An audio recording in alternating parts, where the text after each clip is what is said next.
Hey, what's going on, everyone? This is Trevor, host of The Formula. Really pumped to bring you this next three-part series with my friend and documentary filmmaker, Vanessa McNeal.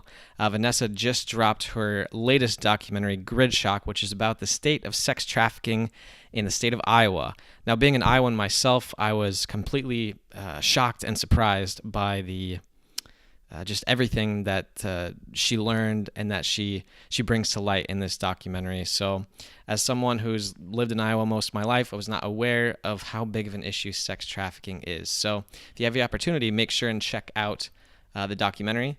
And yeah, so we're going to be doing a three-part series. First part is going to be Vanessa's origin story, which is going to be coming up here after I'm done speaking. And then the next two parts are going to be more about her advice for how you can give back and fight sex trafficking in your community, and then just her advice from a personal level on how she's been able to overcome adversity in her life.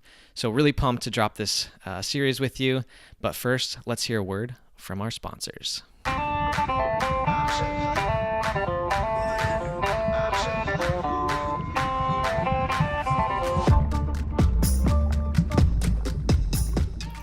The Formula podcast wouldn't be possible without some pretty awesome sponsors that are willing to support the show. So the first sponsor has been with us for quite some time. That's Lady Boss. They provide women's workouts and health supplements to help women live healthier lives. Now, if you're interested in checking out any of their workouts or their supplements, go ahead and head to theformulapodcast.com and check out our sponsored products page. Now, our second sponsor just got started with us here recently. That's Liquid Web. Now, if you've listened to any of our episodes with like Adrian or Ketsu or anybody that's doing any type of drop shipping or e-commerce, Liquid Web has some e-commerce solutions to help you get a store up and running ASAP. And they were willing to actually give 33% off to people who listen to the Formula podcast. So when you go to liquidweb.com and check out their products, make sure and type in Formula 33 when you check out to get 33% off. Big thanks to them for hooking us up and keeping this show rolling. That's all from our sponsors. Now, let's do this thing. Vanessa, thanks for taking the time to hang out today and drop by the show. Excited to do it. Yeah, so I was telling you before, I watched your TED Talk and your other video on YouTube. I can't remember what it's called. Is The Vanessa McNeal story? Yes, that one. It's a pretty simple name. For some reason, I can't remember it. And I felt like I learned a lot about you. And you. It seems like you're doing a lot to really be an advocate for victims of sex trafficking and trauma. But for those of you who don't know you, do you want to give them kind of your origin story, how you became Vanessa McNeal today? So I would say my story has started in the work that I'm doing long before I ever knew that I was going to do this work. So when I was 3 or 4, I was sexually abused by family members. I experienced child neglect, lots of other things that kids shouldn't go through or see or experience. And then I ended up being raised by my grandparents. And when I was 15, I was really involved in school. I loved learning, and I wanted to be the first person in my family to even graduate high school. I knew I was going to do that, so I wanted to go to college. In that process, I decided that I wanted to do a college prep program, and I did that for 1 year. The first summer was perfect. I loved it. The second summer, so the summer of my going into my junior year of high school, I was sexually assaulted in the program on our summer trip by another person in my group. So I experienced that in PTSD and struggling with anxiety and depression and things that a lot of people experience but shouldn't.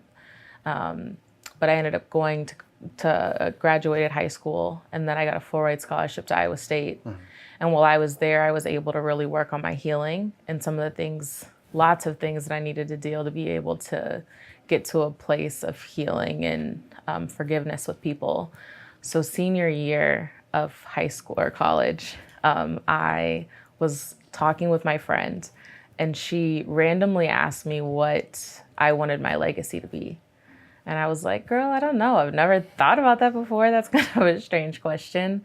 But something about that conversation made me think that night. And I realized and I knew in that day, in that moment, that my legacy was to share my story and to help other people share theirs. So I was able to work with 2 filmmakers in my area that helped me create the Vanessa McNeal story that's on YouTube.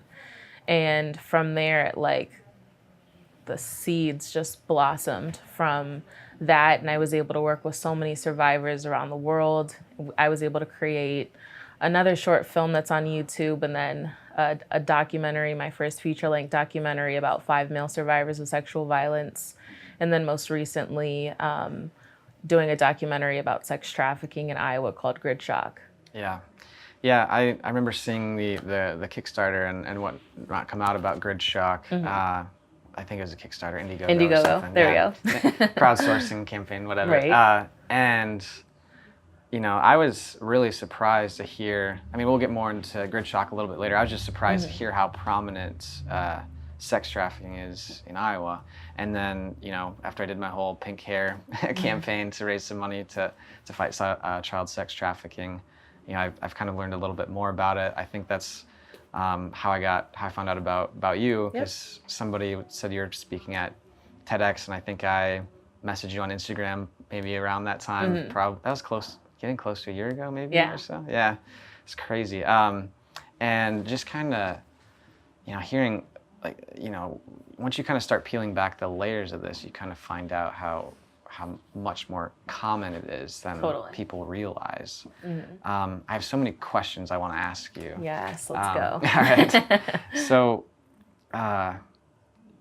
you know, you've kind of decided that you want this to be your legacy, and you've shared your story. I mean, I listened to it, and I mean, I listened to it again in the car ride on the way down, and I was tearing up. I was like, man. It's an emotional story. I know. I was just like, I just want to give Vanessa a hug. And to me, it felt like it takes a lot of courage to share those things. So, you know, how do you know, do people out there who maybe have similar stories or have gone through trauma or experience like that, how do you suggest that they also have, like, get that courage or share their story as well and contribute to the healing process of others? I think that there's a lot of work that you have to do internally in order to be ready to tell your story. And telling your story doesn't mean like making a documentary about it like I did. Some people share their story in form of a letter that they never share with anyone. Some people do poems or just different things. I think that there's levels to it, but I think that there's so much work and acknowledgement that you have to do with self in order to realize, like, this is something that I've gone through. Because a lot of people bury and ignore or try to forget what happened, and you really have to, like, face it head on, and that takes a lot of strength and courage and resiliency, all of those things. Going through that process, I was, you know, able to want to share. Yeah, I can't even imagine having that type of trauma and stuff like that happen, especially at such a young age as you did. And I mean, I really commend you that, you've had, and it seems like you're having an amazing impact on a lot of people, and you've had a very successful life. I have. And, you know, what kept you going? Like, why did you keep pushing forward? I think I always knew that there was a reason for why I experienced what I did. There was a reason why I had to go through those things in order to be who I needed to be. So that kept me going. I just knew that there was something on the other end of it, because now I would never take anything away. There's no amount of money, there's no amount of experience that I would rather have than the truth and the life that I've been given, because it, like, formulated everything that I am now. Like, I wouldn't have the compassion or understanding or anything, the mercy, anything, if I didn't go through what I went through. Yeah. So these experiences have really, you know, molded you into who you are today. When it comes to compassion, like, how would you define compassion as being compassionate towards yourself and to others, maybe even the people that, you know, have caused some of these things to happen? So I would say that compassion and mercy are so important because it's allowed me to step into someone else's suffering. So, for example, my sister molested me. And for so long, I never understood why that would happen. Like, why me? What did I do wrong? Was there all of these questions, right? But when I extended compassion, it allowed me to say what happened in her life that would allow her to think that that was okay, or to want her to injure me, because that essentially is what happened. And when the answer to that question is that it happened to her, and as a child, she was reflecting a behavior. So I think that pain is a lack of understanding. Yeah. When we don't understand why things happen to us, we're like in a tailspin. Like, why did that happen? I went through those steps. But when I was able to say with certainty, like, I understand why. I mean, and who says I'll ever really know why? But if I can like rationalize and try to understand her position, like, that's exactly what mercy is. And you extend mercy not because people deserve it. Like, you don't have to be deserving of mercy, because if you were, it wouldn't be mercy, right? So doing that didn't excuse what anyone has ever done to me in my story, but it's helped me heal. It's helped me find peace and essentially be where I'm at today. Yeah.